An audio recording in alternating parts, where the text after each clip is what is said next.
Bismillahirrahmanirrahim. Assalamualaikum warahmatullahi wabarakatuh. Alhamdulillah wassalatu wassalamu ala Rasulillah wa ala alihi wa sahbihi wa mawalah wa la hawla wa la quwata illa billahi wa ba'du. Lanjutkan kajian kita, masih membahas tafsir dari surah Al-Mutaffifin, di mana kita masuk pada ayat ke-22 dan seterusnya. A'udzubillahi minasyaitonirrajim. Bismillahirrahmanirrahim. Innal abrara lafi na'im 'alal araiki yanzurun ta'rifu fi wujuhihim nadratan na'im yusqawna min rahiqin makhtum khitamuhu misk wa fi dzalika falyatanafasil mutanafisun wa mizajuhu min tasnim aynan yashrabu bihal muqarrabun.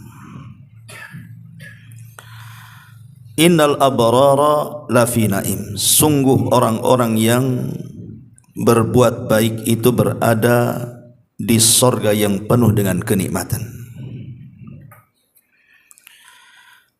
Di sini Allah Subhanahu wa taala, kebiasaan dalam Al-Qur'an apabila menyebutkan para penghuni neraka, maka biasanya Allah juga akan menyebutkan para penghuni sorga.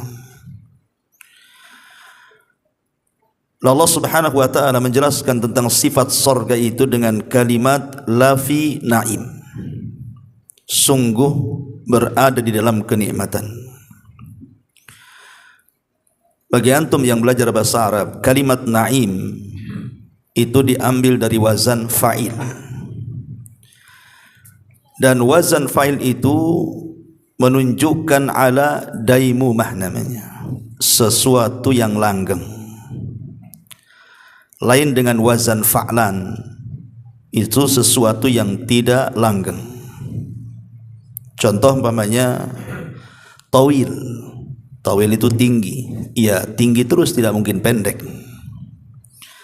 Al-qasir, pendek, ya tidak mungkin tinggi pendek terus.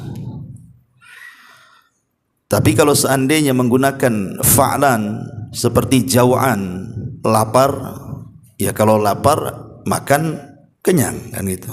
Jadi ada waktu terbatas. Atau kaslan, malas gitu ya.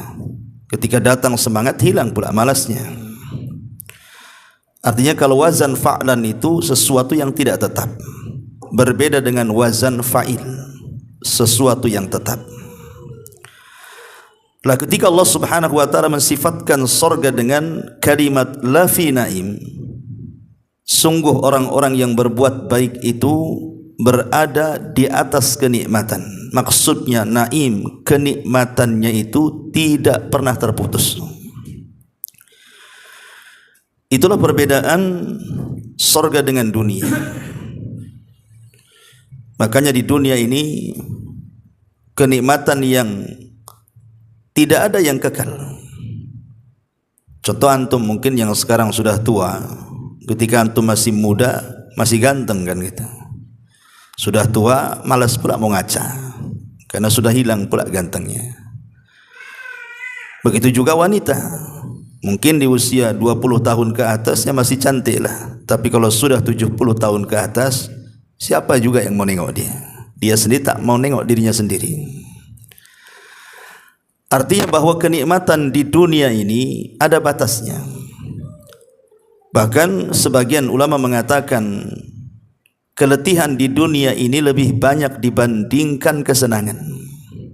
Coba saja kita bekerja dalam 1 bulan itu, lebih banyak kerja atau cutinya? Kerjanya. Lebih banyak lelahnya, kan begitu. Paling seminggu cuti sekali saja untuk istirahat, untuk jalan-jalan dengan keluarga. Jadi susahnya manusia di dunia itu lebih banyak dibandingkan senangnya. Karena memang dunia ini bukan tempat seseorang bersenang-senang. Makanya ada istilah ad-dunya darul bala. Dunia ini memang tempat orang mendapatkan banyak ujian. Terkadang senang kalau seseorang melahirkan, terkadang menangis kalau bayi yang dilahirkannya meninggal. Terkadang senang ketika di awal pernikahan, susah pula ketika terjadi perceraian. Begitulah manusia, kadang senang, kadang susah, kadang tertawa, kadang menangis. Begitulah dunia. Lah yang seperti ini tidak ada di sorga. Jadi yang ada senang, ada susah itu di dunia. Kadang kita senang, orang pula susah. Kadang orang susah, kita pula senang. Kadang orang tidak suka orang senang, suka pula dia orang susah. Sebagaimana Allah mengatakan, in tamsaskum hasanatun tasuhum wa in tusibkum sayyi'atun tafrahu biha. Kalau seandainya ada saudara kalian yang mendapatkan kesenangan, kalian pula tak suka. Tapi sebaliknya, kalau seandainya saudara kalian ditimpa sesuatu yang memadaratkan, kalian pula suka. Jadi itulah hidup di dunia itu. Ma'asyiral muslimin yang dimuliakan Allah Azza wa Jalla. Makanya Al-Imam Ibnu Abbas radhiyallahu anhuma mengatakan, ma min insanin illa yafrah wa yahzan. Kata Abdullah ibn Abbas radhiyallahu anhuma, tidak ada manusia itu kecuali akan terhubung dengan senang dan sedih. Walakin al-mu'min, tetapi sikap seorang mukmin, yaj'al farhahu syukran wa huznahu sabra. Tapi bagi seorang mukmin, kalau dia senang dia bersyukur, dan kalau dia susah dia bersabar. Dan sabar dan syukur itulah kesempurnaan Islam, karena sabar itu separuh Islam dan syukur separuhnya. Jadi kalau antum bisa menggabungkan dua sifat ini sempurna, karena inilah dua sifat yang banyak memasukkan orang ke surga. Yang ingin saya katakan, ketika Allah Subhanahu wa taala mengatakan innal abrara lafi naim, sesungguhnya orang-orang yang baik itu, yang abrar, maka mereka akan mendapatkan kenikmatan yang terus-menerus di sorga, menunjukkan bahwa sorga itu kenikmatan yang tidak terputus, bahkan kenikmatan yang tiada tara, bahkan memutus seluruh keperitan kehidupan dunia. Anas bin Malik radhiyallahu an menceritakan dari Nabi sallallahu alaihi wasallam, yu'ta bi an'ami ahli dunya min ahli nar. Didatangkan seseorang dari penduduk dunia yang pernah senang hidupnya, tidak pernah susah selama di dunia, tetapi Allah takdirkan dia termasuk penduduk neraka. Kemudian kata Nabi SAW, fayusbagu finnari sabghatan. Tiba-tiba kemudian orang ini ditarik, kemudian dicelupkan ke neraka satu kali celupan. Kemudian Allah bertanya kepadanya, ya ibna Adam, hal ra'aita khairan qad? Wahai anak Adam, apakah engkau melihat ada kebaikan walaupun sedikit? Maka dia mengatakan, la wallahi ya Rabb, tidak wahai Rabb. Semua kesenangan yang pernah dialami di dunia dengan sekali celupan ke neraka hilang semua memorinya. Tapi ada orang-orang yang kata Nabi SAW, wa yu'ta bi asyaddin nasi bu'san fid dunya. Satu orang ini ketika di dunia orangnya paling sengsara, susah, tidak pernah senang hidupnya, tetapi Allah takdirkan min ahlil jannah, dia termasuk penduduk surga. Kemudian didatangkan oleh Allah fayusbagu sibghatan fil jannati, maka dia pun dicelupkan sekali celupan ke surga. Kemudian dikatakan, ya ibna Adam, hal ra'aita bu'san qad? Wahai anak Adam, masihkah kau rasakan keperitan yang pernah kau lalui di dunia, wahai anak Adam, setelah ku celupkan satu kali di surga? Apa kata dia? La wallahi ya Rabb, tidak wahai Rabb. Subhanallah, satu kali celupan di surga menghilangkan memori kesulitan di dunia. Padahal ikhwan, kalau antum pernah susah kemudian senang, kan masih kepikir susahnya kan. Antum dulu susah nih, tiba-tiba setelah sukses antum jadi kaya, antum masih ingat ketika susahnya, bahkan bisa pula bercerita. Tetapi orang yang dimasukkan ke dalam surga itu menghilangkan memori semuanya. Apakah kau pernah susah? Enggak ingat dia. Itu sekali celupan loh di sorga. Macam mana kalau dimasukkan ke dalam sorga dan tidak pernah dikeluarkan dari sorga? Macam mana tuh kenikmatannya? Ma'asyiral muslimin wal muslimat rahimani wa rahimakumullah. Dalil yang menunjukkan bahwa kenikmatan sorga itu sesuatu yang kekal. Disebutkan dalam sebuah hadis yang dikeluarkan oleh Imam Muslim dari sahabat Abi Hurairah radhiyallahu an. Ketika Nabi SAW bercerita tentang sukul jannah, tentang pasar sorga.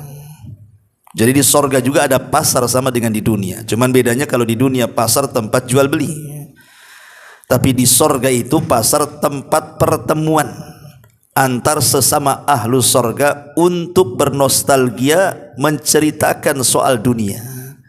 Jadi ketika mereka masuk sorga, kalau Allah takdirkan kita masuk sorga itu, kita masih ingat tuh, Allah berikan memori kepada kita, kita ingat semua. Mulai dari kecil sampai kita wafat itu loh kita ingat semua. Orang yang dari kampung, kemudian ke Batam, kemudian sukses itu ingat. Kalau kita kan sudah lupa kehidupan anak-anak itu.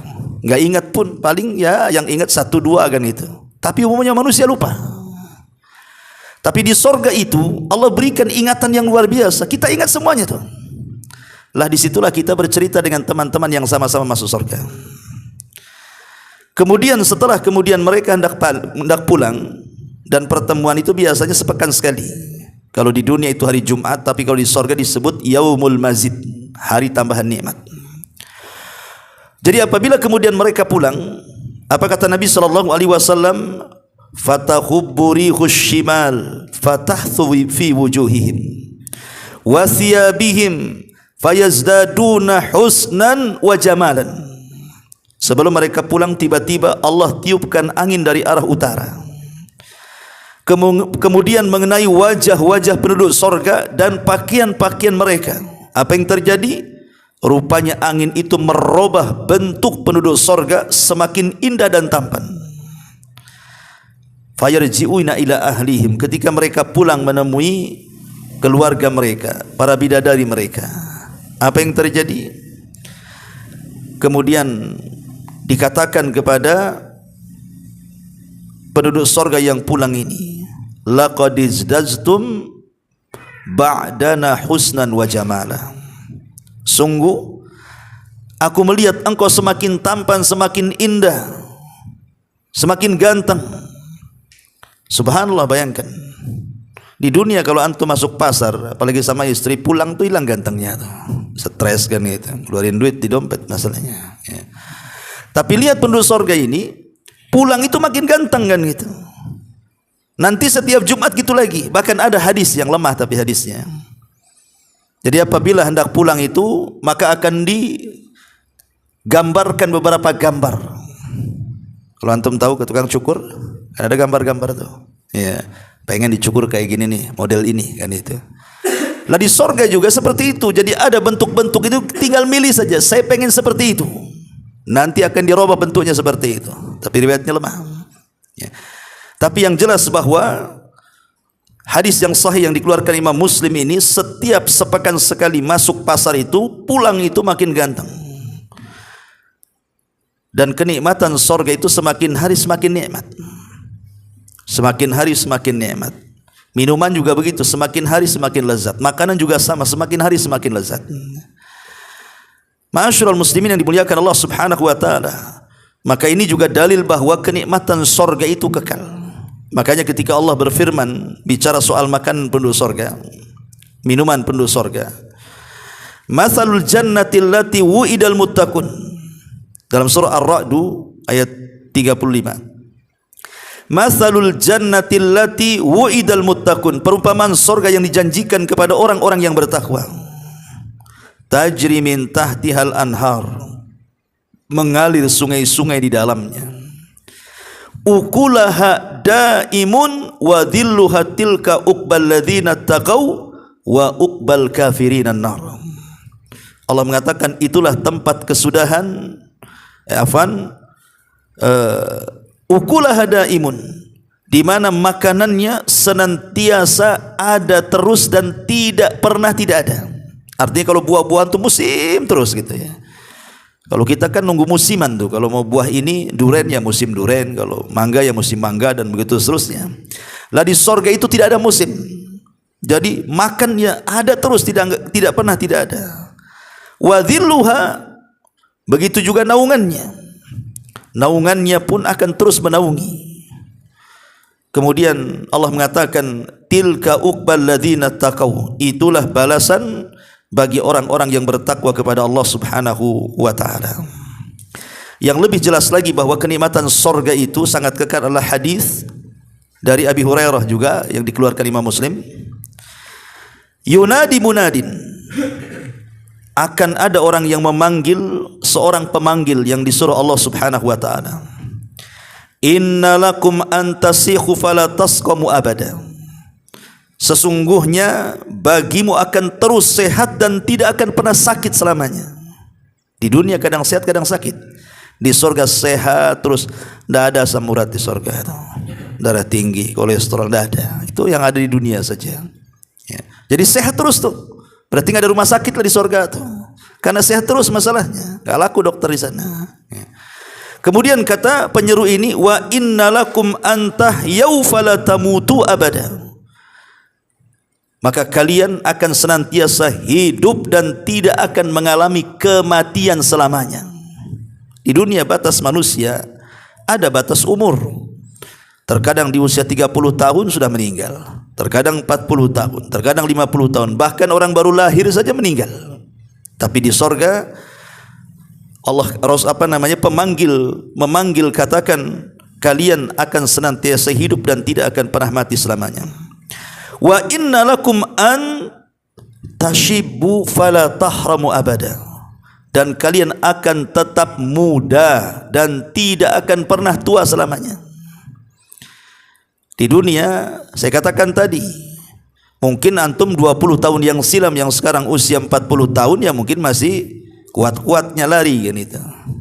Lari berkilo-kilo itu paling nafas engah-engahnya itu sebentar saja stabil lagi. Kalau sudah 50 tahun, itu enggak berhenti itu nafasnya itu. Ya. Itu dari segi kesehatan, dari segi ketampanan juga sudah berbeda, semua berbeda, akan berbeda semuanya. Tetapi di sorga itu akan senantiasa muda. Makanya ketika di zaman Rasul ada seorang nenek-nenek datang kepada Rasul, ya Rasul, adakah nenek-nenek sepertiku di sorga? Kata Rasul, tidak ada nenek-nenek kayak kamu tuh. Nangislah nenek ini, disangka dia tidak masuk sorga. Akhirnya pergi. Kemudian Rasul memanggil, sini nek, maksudnya di sorga tidak ada nenek-nenek itu, bahwa kalau engkau masuk sorga kau jadi muda, itu maksudnya. Kemudian penyeru ini juga menyerukan kembali, wa innalakum antan'amu fala tab'asu abada, dan kalian akan senantiasa merasakan nikmat dan tidak pernah menderita selamanya. Subhanallah ya. Ma'asyiral muslimin wal muslimat rahimani wa rahimakumullah. Itulah kenikmatan surga. Makanya ketika Rasul SAW ditanya, apakah penduduk surga itu ada yang tidur wahai Rasul? Kata Rasul, tidak. Penduduk surga itu tidak akan ada yang tidur. Kenapa? Karena an-naumu akhuhul maut katanya. Tidur itu saudara kematian. Karena orang tidur itu kan ruhnya keluar. Kalau dia bangun dikembalikan. Tapi kalau ditakdirkan mati nggak akan kembali. Makanya di sorga itu nggak ada orang tidur. Artinya nikmat terus kan. Kalau kita tidak tidur 2 hari 2 malam, apa nggak stres kepala kan? Tapi di sorga itu justru tidak tidur, itu sebuah kenikmatan yang luar biasa. Itulah yang Allah Subhanahu wa taala katakan, innal abrara lafi naim. Sesungguhnya orang-orang yang baik itu berada di atas kenikmatan yang langgeng, yang kekal dan selamanya. Kemudian Allah mengatakan, alal araiki yang turun. Mereka duduk di atas dipan-dipan sambil melepas pandangan. Al-araik ataupun arikah. Al-araik itu semacam kalau antum tahu semacam joglo atau apa gitu ya, yang itu di dunia lah, yang indah gitu ya, untuk duduk-duduk gitu. Ya tapi untuk sendiri. Lah, itu akan terbang tuh di surga itu. Seraya melihat pemandangan surga yang luar biasa nikmatnya. Karena biasanya kenapa orang itu kok ingin kadang-kadang meningkat rumah menjadi 2 atau 3 gitu kan. Karena kan pemandangannya beda gitu ya. Makanya kenapa orang membuat rumah di villa-villa itu, yang membuat mahal itu bukan harga bangunannya tapi view-nya, pemandangannya kan itu. Jadi mereka berada di atas dipan-dipan itu sambil duduk, sambil terbang itu, yang turun mereka melepas pandangan. Apa yang dipandang? Di sini kan Allah tidak menyebutkannya. Apa yang dipandang? Maka ketika Allah Subhanahu wa taala menyebut kalimat mutlak, berarti semua kenikmatan sorga dipandang dia, dan tidak ada kenikmatan yang lebih nikmat di sorga melebihi apa? Ru'yatullahi azza wa jalla. Di mana penduduk sorga mampu melihat wajah Allah Subhanahu wa taala. Inilah kenikmatan yang luar biasa, memandang wajah Allah Subhanahu wa taala. Dan Ibnu Umar radhiyallahu anhu mengatakan, wa aqramuhum 'alallahi, dan manusia yang paling mulia di sisi Allah di sorga itu, man yanzuru ila wajhihi ghudwatan wa 'ashiyah, di mana orang ini bisa memandang wajah Allah setiap pagi dan petang. Subhanallah ya.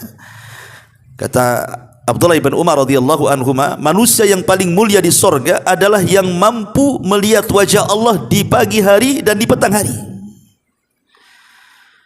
Nabi SAW satu hari sedang duduk-duduk bersama para sahabat, sebagaimana riwayat Abdullah Al-Bajali radhiyallahu anhu. Lah kebetulan malam yang duduk-duduk Rasul bersama sahabat itu bertepatan dengan tanggal 15 atau tanggal 14 ya, lagi purnama gitu ya. Kemudian Nabi SAW mengatakan kepada para sahabat, lihatlah bulan di atas itu. Maka semua sahabat melihat bulan. Kemudian kata Nabi SAW, innakum satarawna rabbakum ayanan kama tarawna hadal qamar la tudhamuna fi ru'yatihi. Kata Nabi SAW, kalian kelak akan melihat Rabb kalian secara langsung dengan kedua mata kalian, dan kalian tidak akan berdesak-desakan ketika melihat Rabb kalian sebagaimana kalian hari ini melihat bulan yang ada di langit. Apa anda ketika melihat bulan berdesak-desakan? Kan tidak. Artinya semua manusia di sorga itu bisa melihat Allah tanpa berdesak-desakan. Di dunia ini kadang-kadang presiden datang ke Batam ini, wah, dan numpuk susah nengok dia. Akhirnya ujung-ujungnya nengok di TV kan itu. Tapi di sorga ini melihat Allah Subhanahu wa taala tidak ada yang berdesak-desakan. Karena ini kenikmatan yang luar biasa, bahkan mengalahkan semua kenikmatan dalam sorga. Pada Allah mengatakan, fala ta'lamu nafsum ma ukhfiya lahum min qurrati ayun. Kenikmatan sorga itu tidak bisa dibayangkan. Tapi seluruh kenikmatan sorga tidak ada apa-apanya dibandingkan ketika kita diizinkan oleh Allah Subhanahu wa taala untuk melihat wajah Rabb kita. Memang terjadi perselisihan para ulama tentang apakah sebelum manusia masuk ke dalam sorga mereka diperlihatkan wajah Allah Subhanahu wa taala di padang mahsyar. Karena kan ada ayat yang mengatakan wajah rabbuka wal malaku safan-safan. Dan Rabbmu akan datang, maksudnya menghadap manusia di padang mahsyar sementara malaikat bersaf-saf itu. Apakah kemudian orang-orang yang di padang mahsyar itu melihat Allah Subhanahu wa taala? Apakah mukminuhum, munafikuhum, kafiruhum, mukminnya, munafiknya, orang-orang kafirnya? Di sini terjadi khilaf para ulama.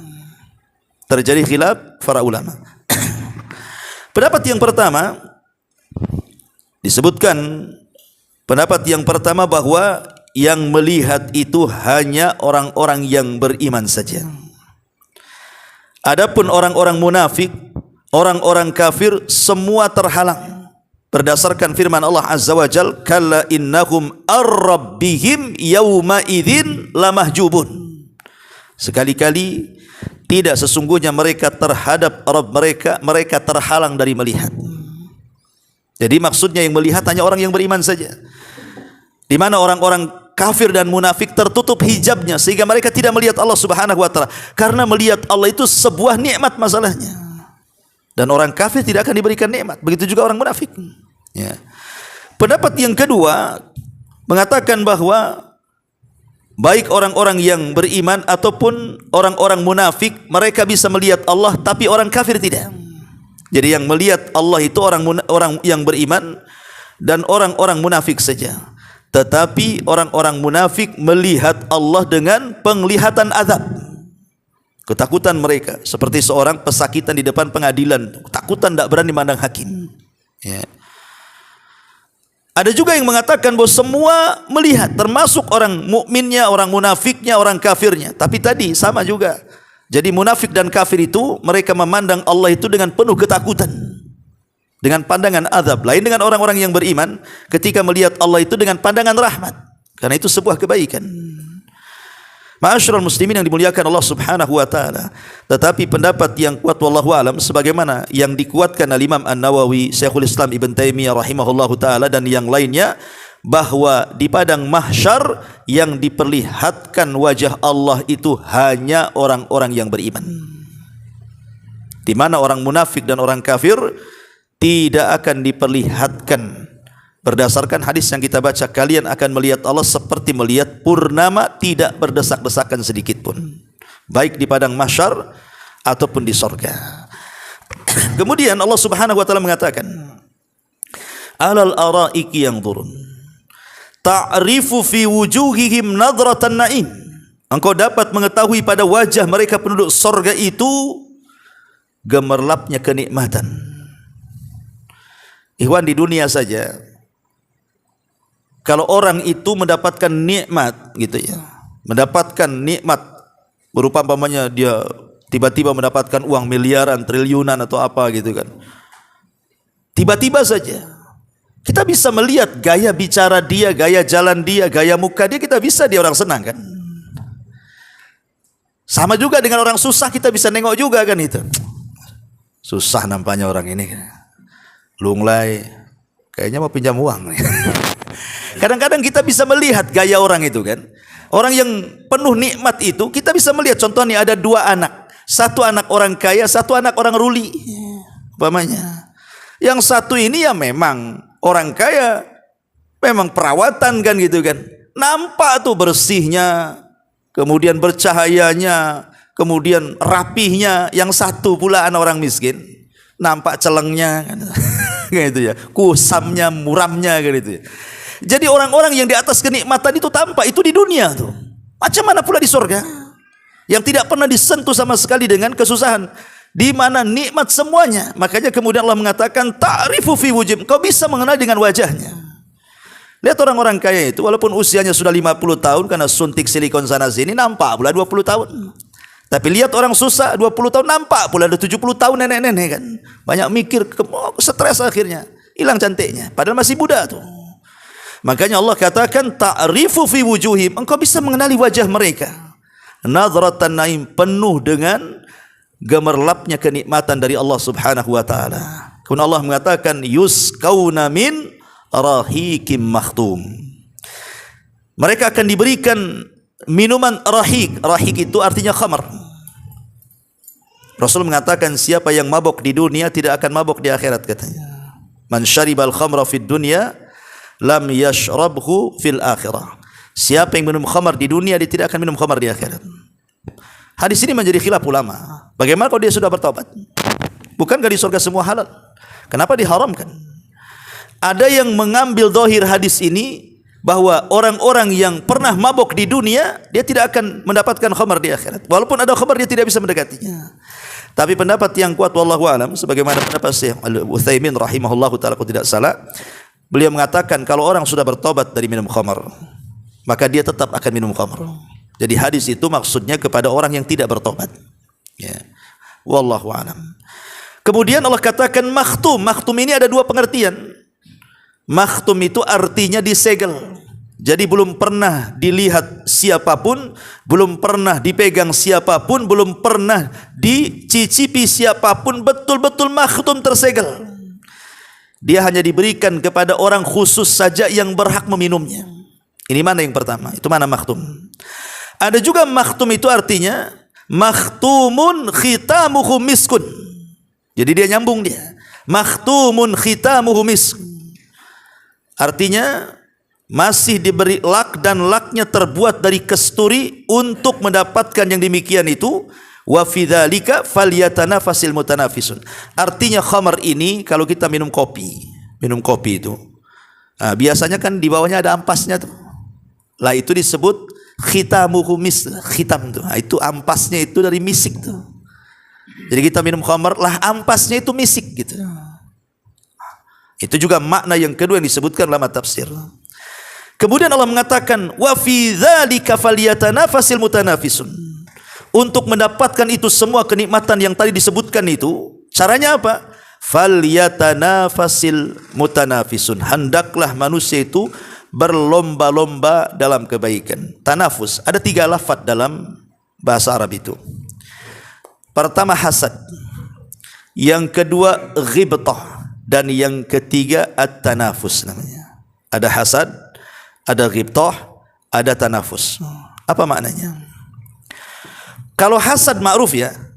Hasad itu artinya seseorang tidak punya, ingin punya seperti orang tapi tidak bisa, akhirnya hasad. Kita tidak punya mobil, tetangga punya mobil. Kemudian kita pengen seperti tetangga kita, atau minimalnya tetangga itu sama dengan kita, jangan punya mobil juga. Karena orang hasad itu berangan-angan supaya kenikmatan orang lain hancur, walaupun tidak berpindah kepada dia atau berpindah kepada dirinya. Itu disebut hasad namanya. Ya. Kemudian yang kedua namanya ghibtah. Ghibtah itu artinya hub, kecintaan kepada harta orang, tapi tidak mendoakan kehancuran. Dia hanya ingin seperti dia gitu saja. Pamannya ada tetangga ini mungkin haji, dia pengen seperti dia. Ya Allah, kalau saya punya harta saya pengen juga kayak dia. Itu disebut ghibtah namanya. Ya. Loh, kalau tanafus beda lagi. Tanafus itu kalau tetangga punya mobil, cemana saya harus punya mobil, saya harus kerja nih. Itu namanya tanafus tuh. Kalau dia punya mobil, saya harus punya mobil, tapi tanpa mendoakan kehancuran mobil orang kan gitu. Ya. Pamannya ada kawan hafal Quran, saya harus hafal Quran, cemana caranya nih? Itu namanya tanafus. Ya. Tapi kalau hasad, ada saudara kita hafal Quran, hasad dia. Ya didoakan pula mudah-mudahan hilang semua hafalannya. Kalau bisa sama dia itu sama itu kan gitu ya. Kalau ghibtah tidak. Ghibtah ini kecintaan kepada saudaranya dan mengatakan coba aku kayak dia bisa hafal Quran, aku pun pengenlah sama seperti dia. Itu namanya ghibtah tuh. Ya. Lah orang tanafus itu artinya berlomba-lomba. Makanya Allah mengatakan fabidzalika falyatanafasil mutanafisun. Maka untuk mendapatkan itu semua hendaklah kita berlomba-lomba. Kalau orang hafal Quran, bagaimana saya bisa hafal Quran? Kalau orang sholat 5 waktu ke masjid, bagaimana saya pun harus seperti dia sholat 5 waktu ke masjid? Kalau dia memang sering berzikir, bagaimana saya menjadi orang yang berzikir seperti dia? Itu namanya tanafus. Dan kita kenal di zaman para sahabat yang tanafus itu adalah Umar bin Khattab. Dia selalu berlomba-lomba ingin mengejar seperti Abu Bakar, bahkan lebih di atas Abu Bakar, tapi tidak pernah bisa. Sampai satu waktu di perang Tabuk, Umar mengatakan, oke, yang lain aku tidak bisa seperti Abu Bakar, tapi di perang Tabuk aku akan bisa melampaui Abu Bakar, katanya. Datang kepada Rasul, Rasul, nih aku punya separuh harta, ambil semuanya. Kemudian Rasul mengatakan, ya Umar, kau tinggalkan keluargamu, dengan apa kau berinfak banyak hartamu ini? Kata Umar, kan masih separuh, katanya. Ini separuhnya untukmu. Tiba-tiba keesokan harinya Abu Bakar bukan separuh, seluruh hartanya diinfakkan lagi kan. Kata Rasul, ya Abu Bakar, kau infakkan hartamu semuanya ini, kau tinggalkan keluargamu, makan apa? Kata Abu Bakar dengan tawakalnya dia mengatakan, aku serahkan kepada Allah dan Rasulnya, katanya. Ketika Umar melihat Abu Bakar menyerahkan semua hartanya sementara dia separuh harta, dia mengatakan, sejak hari ini dan selamanya aku tidak bisa melampaui Abu Bakar, katanya. Itu namanya tanafus namanya. Berlomba-lomba kan. Nah, ini boleh. Yang enggak boleh itu hasad. Kalau hasad ya tak boleh kan gitu. Ghibtah boleh, ghibtah justru bagus. Karena kita mendapatkan pahala walaupun tidak beramal. Contoh namanya ada tetangga kaya bisa haji. Ya Allah, kalau aku juga kaya seperti dia, aku juga hajilah, maka kita dapat pahala haji. Walaupun tak haji, hanya ngomong gitu aja. Itu namanya ghibtah namanya. Ya. Ma'asyiral muslimin yang dimuliakan Allah Azza wa Jalla. Kemudian Allah mengatakan wa mizajuhu min tasnim. Campurannya terbuat dari tasnim. Tasnim ini dalam bahasa Arab ada namanya sanam. Sanam itu kalau dalam unta itu disebut punuk. Sanamul ibil itu artinya punuk unta, dan punuk itu paling tinggi dalam badan unta itu disebut punuk. Jadi anggota badan unta yang paling tinggi disebut punuk, dalam bahasa Arab disebut sanam. Makanya ketika Nabi SAW menceritakan tentang amalan jihad, apa kata Rasul? Ra'sul amri al-Islam wa amuduhu shalah wa dhirwatus sanami al-jihadu fi sabilillah. Bahwa pokok urusan hidup manusia adalah Islam. Artinya kalau antum mau nulis, tulis Islam. Kalau mau ngobrol, obrolkan Islam. Kalau kumpul masalah Islam. Jadikan Islam itu pokok urusan hidup kita. Nah, Islam yang mulia ini ditopang dengan satu tiang yang disebut dengan salat. Kemudian kata Rasul, wa dhirwatus sanam. Tetapi puncak daripada Islam adalah jihad. Berarti sanam itu adalah puncak. Lah ketika Allah Subhanahu wa taala mengatakan di sini, wa mizajuhu min tasnim, campuran air khamar itu dari mata air tasnim, maksudnya mata air yang paling tinggi di sorga. Tasnim itu sebagaimana sanam dalam unta itu paling tingginya anggota badan unta, punuk itu, maka tasnim itu artinya mata air yang paling tinggi, yang paling lezat, yang paling enak di sorga, karena tercurah dari arsy Allah Subhanahu wa taala. Jadi alirannya langsung dari arsy Allah Subhanahu wa taala. Disitulah campuran minuman khamar tadi itu. Untuk siapa minuman yang sangat lezat ini? Ainan yashrabu bihal muqarrabun, yaitu mata air yang diminum oleh mereka yang dekat kepada Allah Subhanahu wa taala. Apa hubungan tasnim dengan muqarrab? Ya. Di dunia ini ada namanya Zam-Zam. Kenapa Zam-Zam itu disebut air berkah? Dan Rasul mengatakan ma'uz Zam-Zam lima syuribalahu. Air Zam-Zam itu akan mengabulkan setiap yang meminumnya. Karena Zam-Zam itu dia dekat dengan Baitullah, rumah Allah Subhanahu wa taala. Itu di dunia. Lah tasnim ini berasal dari arsy, dan Allah itu berada di atas lagi arsy. Artinya dekat dengan Allah Subhanahu wa taala. Dan itulah tempat muqarrab, orang-orang yang dekat dengan Allah Subhanahu wa taala, maka diberikan minuman yang dekat dengan Allah yang disebut dengan tasnim. Begitu kalau kata ulama tafsir. Dan siapa orang-orang muqarrab dan bagaimana caranya kita menjadi orang-orang muqarrab itu yang dekat dengan Allah Subhanahu wa taala? Pertama, orang yang rajin salat. Karena Allah mengatakan wasjud waqtarib, sujudlah dan mendekatlah kepada Allah. Maka orang-orang yang senantiasa menjaga salat wajib, senantiasa sujud kepada Allah Subhanahu wa taala, mereka lah orang-orang yang dekat dengan Allah. Yang kedua, doa. Karena Allah mengatakan wa idza sa'alaka ibadi anni fa inni qarib. Apabila hambaku bertanya soal aku, katakan aku dekat dengan hambaku. Ujibu da'watad da'i idza da'an. Aku dekat dan akan mengabulkan setiap orang yang berdoa kepadaku. Maka orang yang suka berdoa itu adalah orang-orang yang telah mendekatkan dirinya kepada Allah Subhanahu wa taala. Kemudian apalagi? Orang-orang yang senantiasa menjaga amalan sunnah. Sebagaimana diskusi, wa ma taqarraba 'abdi bi syai'in ahabbu ilaihi mimma aftaradtuhu alaihi wa ma yazalu 'abdi yataqarrab bin nawafil hatta uhibbahu fa idza ahbabtuhu kuntu alladhi sam'ahu alladhi yusmi'u bi, dan begitu seterusnya. Ya, hadis qudsi. Di mana Allah mengatakan dalam hadis qudsi itu, tidaklah hambaku mereka mendekatkan diri dengan sesuatu yang aku cintai melebihi orang melaksanakan kewajiban-kewajiban yang aku wajibkan. Dan ketika seorang hamba terus mendekatkan diri kepadaku dengan nawafil, dengan perkara-perkara sunnah, maka aku akan lebih lagi mencintainya. Kalau aku sudah mencintainya, aku akan menjadi pendengarannya, aku akan menjadi penglihatannya, aku akan menjadi tangan dan kaki yang melangkahkan dengannya, dan begitu seterusnya. Ya.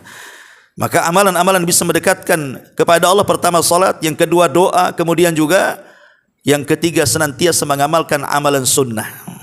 Itulah amalan-amalan yang bisa mendekatkan diri kepada Allah Subhanahu wa taala. Itulah yang disebut dengan ainan yashrabu biha al-muqarrabun. Campuran mata air tasnim itu mata air yang diminum oleh mereka orang-orang yang dekat dengan Allah Subhanahu wa taala. Wallahu a'lam bishawab. Ini saya kira sampai di sini, kawan. Ini nampaknya serak saya ini. Enggak bisa dilanjut. Sebelum saya tutup, kalau ada yang bertanya silakan.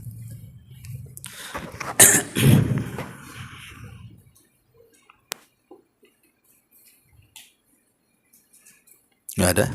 Baik, kita tutup. Subhanallah bihamdika Asyhadu an la ilaha illa anta astaghfiruka wa atubu ilaik. Allahu taala alam. Assalamualaikum warahmatullahi wabarakatuh.